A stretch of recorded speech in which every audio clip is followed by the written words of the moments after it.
يا جامع يا جامع يا الله، هو الجامع رجعنا غير اللي ورا. ايه فعمي سوي لنا ملهن شاب عرق. يعني هسه انت تقعد يم الشيخ مال الجامع وقال لك تقعد بالخطبه وقال لك عمر كسر ضلع فاطمه الزهراء وشنا حقد على السنه، وتقعد يم السنه الشيخ مال الجامع مال السنه وقال علي بن ابي طالب والشيعه مسوينا نبي والشيعه مسوينا الله. ما يعبدون الله الشيعه، يقولون يابا يعبدون علي بن ابي طالب، وذاك شال حقد طن وربع عليه. يا اخي احنا شو وقت انت راضى، بس من نشرب عرق ونتونس نروح نقعد يمهم ونسولف يمهم ونضحك وياهم. اي والله عمي عوفوا هاي السالفه، والله يعني. سالفه عمي الجامع ما يفيدنا. هسه روح للجوامع تلقى 5000 جامع، لكن روح المستشفى بالكاظميه تلقى جهاز رنين اذا ما تعجز على حسابك ب 300,000 دينار. والله الفقير يعني. منين يجيب؟ والله صحيح. منين يجيب يا اخي الفقير؟ فبالنسبه لنا عمي الجامع ما يفيدنا، هي الجامعه تضيع حظنا. الجوامع انعلت والد والدين. هسه سووا منتزهات، اشربوا عرق، هاي وصيه خذوها من عندي.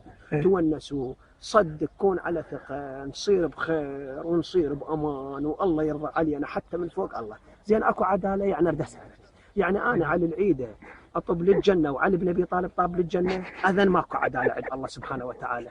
منو هذا اللي يطب الجنه اللي عبد بقد علي بن ابي طالب؟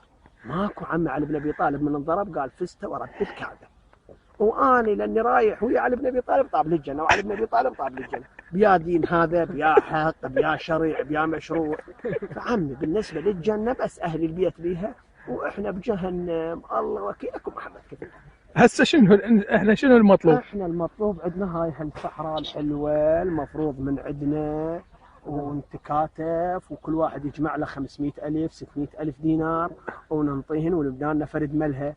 وهيك وقت انت تحط الثلج يمك وتحط الماعون مال الجاجيك او تذكار وروح للرمادي اذا هم ذبحوك انا معتب لك، وهم هم خلي يسمعون صوتي من عبر التليفون، خلهم هيك يسوون. ولا تمشون بدار الدين، عوف الدين اترجاكم عوف الدين.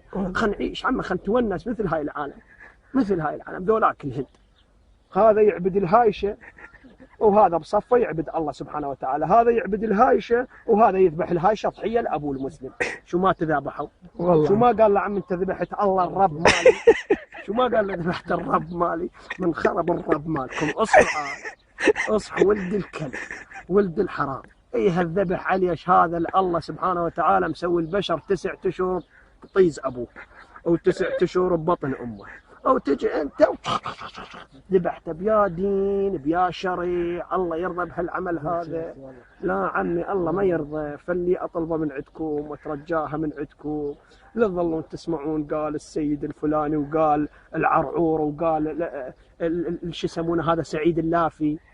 تونسوا عمي، اشربوا عرق، دوروا كعاب.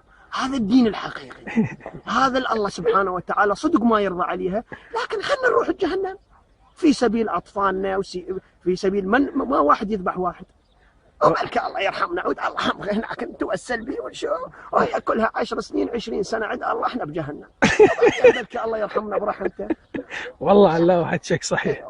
بس يا من اللي سمعه؟ ليش يا اخي يعني ما عجيبه، يعني اهرد اتعجب انا. هذا جاي يذبح بشر وعنده جهال وعنده ام الثاني وعنده ابي ثاني وعنده اخوته الثاني وعنده الله سبحانه وتعالى يريد يجيب رزق لعائلته.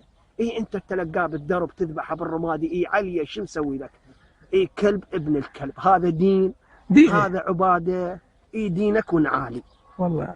فعمي كافي. اصحوا اصحوا اصحوا اصحوا والله. عليكم عمر وعليكم علي بن ابي طالب. وفي امان الله واشكركم جزيل الشكر. والله